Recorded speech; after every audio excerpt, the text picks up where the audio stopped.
இட்லி, தோசை, சாம்பார், இதை தாண்டி நம்ம தமிழ் பாரம்பரியத்துல எத்தனையோ பொக்கிஷங்கள் மறைஞ்சிருக்கு தெரியுமா? அப்படிப்பட்ட 20 வகையான உணவுகளையும் அதன் அரிய நன்மைகளையும் பார்க்கலாம் வாங்க. பருத்திப்பால் சளி இருமல் நீக்கும். உளுந்து களி எலும்புகளுக்கு பலம். நீர் ஆகாரம் உடல் சூடு தணியும். கந்தந்திப்பிலி ரசம் செரிமான சக்தி. தூதுவளை ரசம் ஆஸ்துமா சளிக்கு மருந்து. முடக்கத்தான் தோசை மூட்டு வலி தீர்க்கும். கூட்டாஞ்சோறு பல காய் சத்துக்கள்.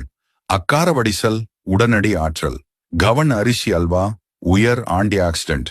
மணத்தக்காளி வற்றல் வாய்ப்புண் வயிற்றுப்புண் ஆறும். வரகு பொங்கல் சர்க்கரை நோய்க்கு நல்லது. தினை பாயாசம் உயர் புரதச்சத்து. பனங்கிழங்கு புட்டு மலச்சிக்கல் நீக்கும். சுக்குமல்லி காஃபி தலைவலிக்கு நிவாரணம். இஞ்சி முரப்பா பசியை தூண்டும். ஆவாரம்பூ டீ சருமப் பொலிவு. திரட்டுப்பால் உடனடி புத்துணர்ச்சி. வல்லாரை துவையல் நினைவாற்றல் பெருகும். நார்த்தங்காய் சாதம் பித்தம் குறைக்கும். கேழ்வரகு கூழ் உடலுக்கு குளிர்ச்சி. இதுல எதை நீங்க சாப்பிட்டு இருக்கீங்க? கமெண்ட் பண்ணுங்க. பாரம்பரியத்தை மீட்டெடுப்போம்.